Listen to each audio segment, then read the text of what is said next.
what I want you to do is I want you to write down these dialogues. This is for your past appraisal calls, right? This is what hopefully most of you are going to be doing, is you're going to try and bring back past market appraisals. And remember, try not to ring the people that you like.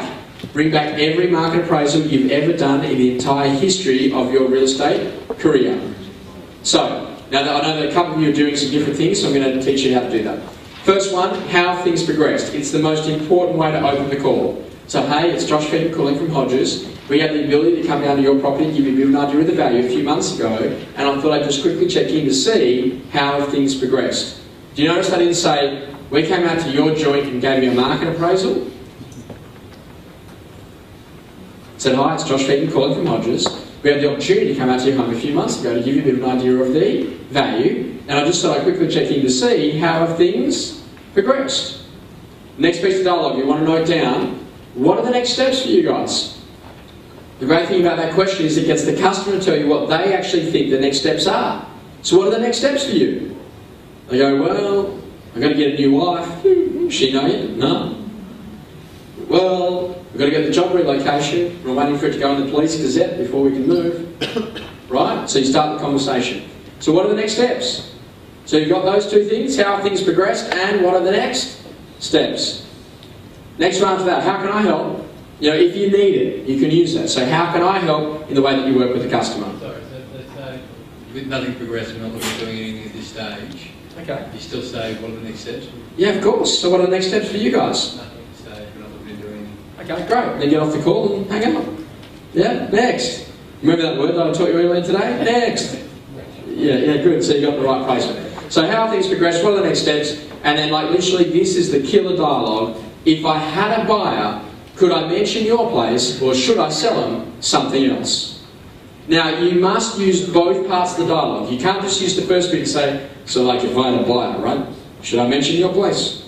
Right? You've got to add the other bit. Or should I sell them something else? Because out of the 7 deadly sins, it hits which button? The greed button.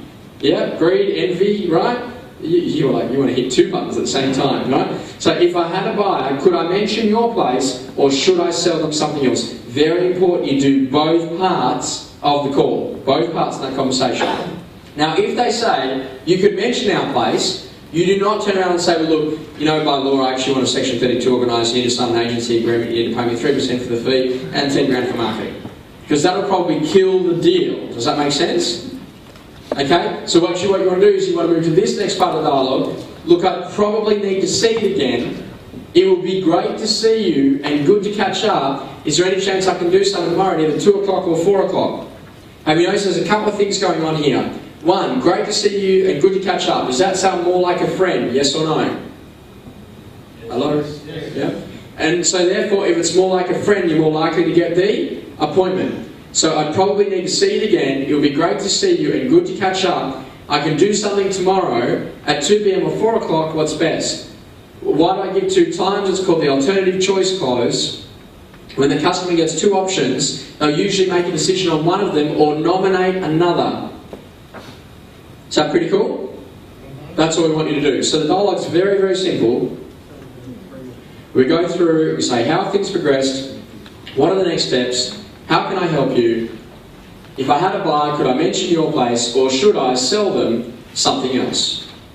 If they say yes to that, or they're slightly positive, say, look, I probably need to see it again. It'd be great to see you and good to catch up. I can do something tomorrow at either 2 o'clock or 4 o'clock. What's best? Question number 8. Do you have a suggested dialogue for a listing that we may have lost, but has been since passed in and the authority with the other agent has expired? Same question. How have things progressed? Well, we haven't sold with the other agent. Okay, so what are your plans from here? What are your next steps? Well, we don't know. So if I had a buyer, would I be able to mention your place? Or, yeah, you would. Well, look, in order to do that, I probably need to come back down and see you again. Good question, good response? That's all I want you to think in terms of psychology.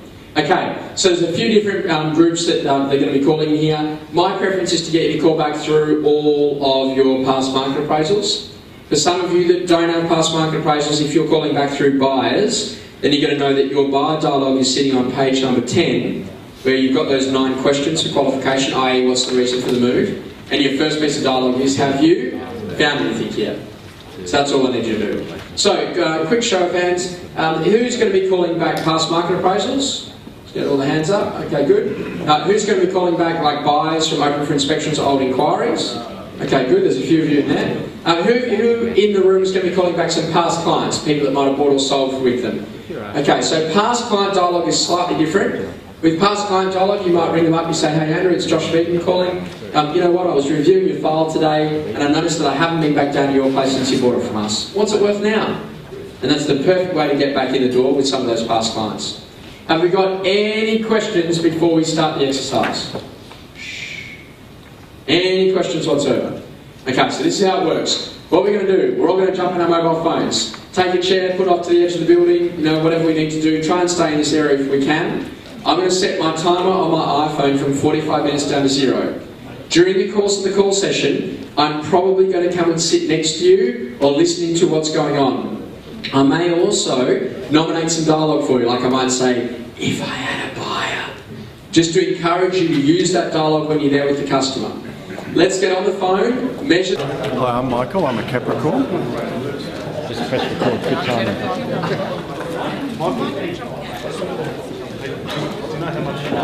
And Warren, we might need you to pop out front.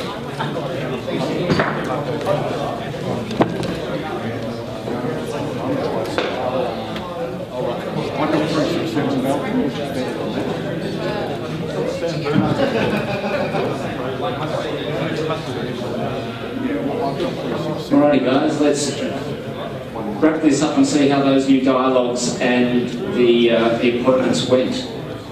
Starting with Nick. So calls, connections, appointments? Calls, connections, appointments. 11 calls, 7 voicemail, 4 connected, 1 appointment, 1 set of side-by-side plans. So that's good. Andrew? 9 calls, 1 appraisal, 1 appointment. How many connections? Yeah, next week. Good. 14 calls, 9 connections, 6 appointments. 6. 6 to 9. How many appointments? 6. Yeah. It's a round of applause and 6 appointments. Great result. 23 calls in total, 12 business bank, 11 contacts, 1 appointment next week. So what are the numbers there, Warren? 23 calls? Yeah. 11 connections, 1 appointment. 1 appointment, good, well done. 13, 8 and none. 13, 8 and donut. 11, 8 and 2 appointments. Alright. 15, 8 and 0. Donuts. 1 for December, 1 for January. Krispy Kreme. 17, 8 and 2 appointments. 16, 9 and 3. 18, 8 and 2. 25, 13 and 2. 11, 6 and 1. 8, 5 and 3. 10, 4, 0. 15, 6 and 2. 15, 6 and 2, can you get that one? 16, was it 16, 12 and 5. That's a pretty round of applause. 25, 12 and 3.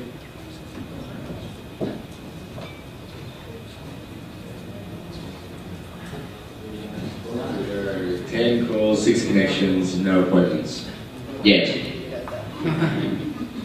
Yeah. 8, 6, 2. 11, 6, 2.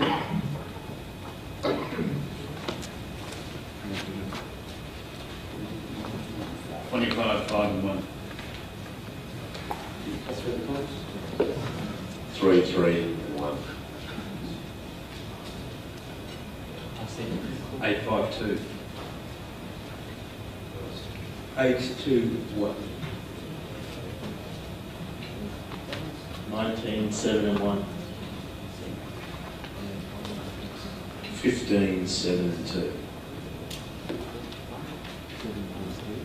7, 3, 2. Any others I've missed? No, got that. There was someone that How about Katie? 12, 7 and 2. L was 554. 554 for Errol.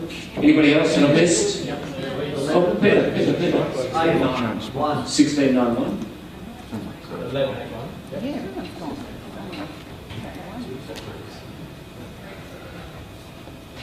You should have drawn lines on those, I think. 20 upwards. And that's it. So, do you want to add that up?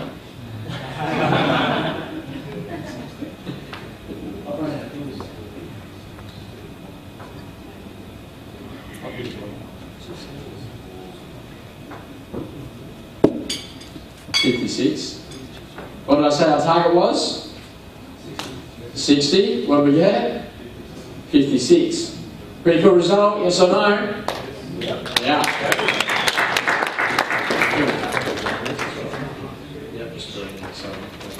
Okay, so a couple of key things because I know that we're on time. I just want to see it was some interesting insights that you gained by doing that exercise. Couple of things.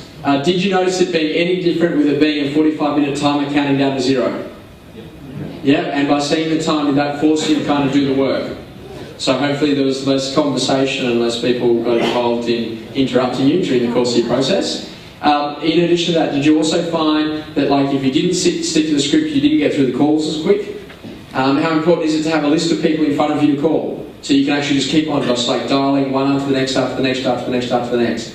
And you notice that today there's no interruptions in terms of computers and other people coming up to you during the course of the conversation. You've just got to stay focused doing the work. Any other interesting insights gained by people in the room that are worthwhile sharing? Let's take 3 before we finish. What do we got? I had one guy remember me from 13 months ago. He said no other agent has contacted him in 13 months, and he bought 1 month after the 13 months. So he goes in the 12 months that he's had a property, no one's contacted him, even from Stuart, and that he bought it. And he said he wants to be a long-term contact and basically call him every couple of months and see how he's doing, blah, blah. So he just, let me have it, and I was shocked. Best thing you can do is say, you know what, that probably means I haven't seen the home that you ended up buying. Is there any chance I could come down? It'd be great to see what you end up purchasing. You can do something tomorrow, 2 o'clock, 4 o'clock, what's best? Appointment like that. Good. Any other key insights? 2 more? I was still in the mobile phone. I see you're still on the mobile phone of the customer. Did anyone try just leaving the name and number only and get some callbacks? Yes. Yeah, okay, so that's a pretty cool insight. Great, tell us about that. I was just, I left the name and number with my mate Jose, and he turned around and said, I just left my name and number, just brief, and he rang me and goes, is that Peter? And that was it. So he knew straight away who it was. It's good. Really good relationship. Now, obviously being the number one, we've got to ask you about how you got all those appointments. I just picked the cherries out of my appraisals. So I thought you were going to say, oh, I've got some friends who are Italian, one leads to another, they passed me through the one call with the 7 appointments. That's excellent. All right, cool. So we enjoyed today as an exercise, yes or no? Yeah, pretty cool. So obviously next time we come around, what we're going to do is we'll do some more stuff over the course of this next little bit on prospecting over the course of these 3 sessions that we booked in for this year. And obviously at the end of each session, I want to keep on doing the calls because I think that actually helps you in that as a group, when you know that everyone else is prospecting, it helps you to stay focused. And if I can help you to come to one of these sessions and produce, $10, $20, $30,000 worth of income by just getting on the phones and doing some of those calls, that'd be a great result. Let's have a quick look at the stats. 415 calls. Out of those 415 calls, 214 of those connections. That's not too far off being half, in terms of 50%. Out of the 214, 56 in terms of the actual close rate. So if you have a look at that, that's not too far off being 25% there either. So from that point of view, if you knew that out of 10 connected calls, you should pick up 2.5 appointments, then you just kept on doing that work, and all you did is every day did 1 call session where you got 10 connected calls and you got 2 appointments out of it, then you just did that over the course of the 5 days, then you're going to move yourself into getting lots and lots more listing opportunities just by doing the work. So I hope that you've learned from that as an exercise that the numbers don't actually lie. If you just go through as a part of that process, 10% of the total calls that you do, it's probably a bit more than that, about 15% of the total calls that you do will end up in an appointment. But out of the ones that you actually connect with, 25% to 30% of those will actually end up in a relationship with the customer. So I think that as a group, well done on today. Good work while in just getting in there and actually doing the work. And if you just do those little things like we asked you to do and follow through on the systems that we've got in front of you in the manuals, you're going to have a great career. Any quick questions before we go? Okay, for those of you that aren't directors, we hope that you have a great trip back to the office to do some more calls, and for directors, let's stick around for a little director session over lunch. Cool guys, we'll see you soon.